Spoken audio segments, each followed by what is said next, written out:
دیکھیے عمار صاحب، یہ جو بچوں کے معاملات ہوتے ہیں اس کو تھوڑا سا سمجھنا ضروری ہے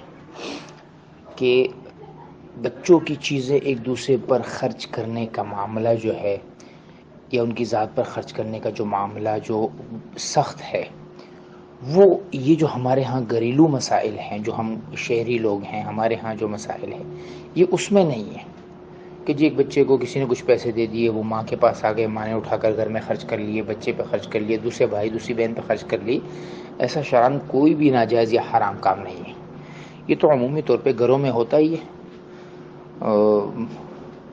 ابھی تو خیر وہ زمانہ نہیں رہا، لیکن ہم نے تو ایسے ہی، ہمارے ساتھ تو ہوا ہے کہ جی بڑے بھائی کے کپڑے چھوٹے بھائی کو پہنا دیے. ہاں جی، کبھی ہم نے ان کی چپلیں پہنی، انہوں نے ہماری چپلیں پہن لی. تو یہ نہیں ہے مسئلہ. اس وقت آتا ہے کہ جب کسی ایک بچے کو کسی طرف سے کوئی مال مل جائے،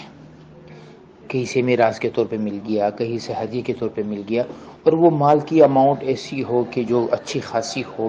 اور پھر اس کو اٹھا کے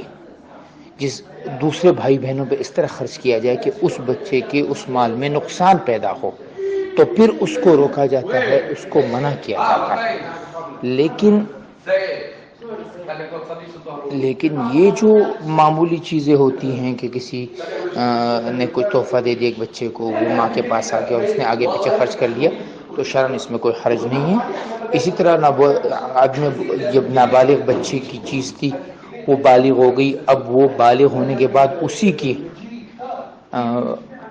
ضرورت میں، اسی کے شادی وغیرہ میں خرچ کیے جائے، اس میں شرعاً کوئی حرج نہیں ہے.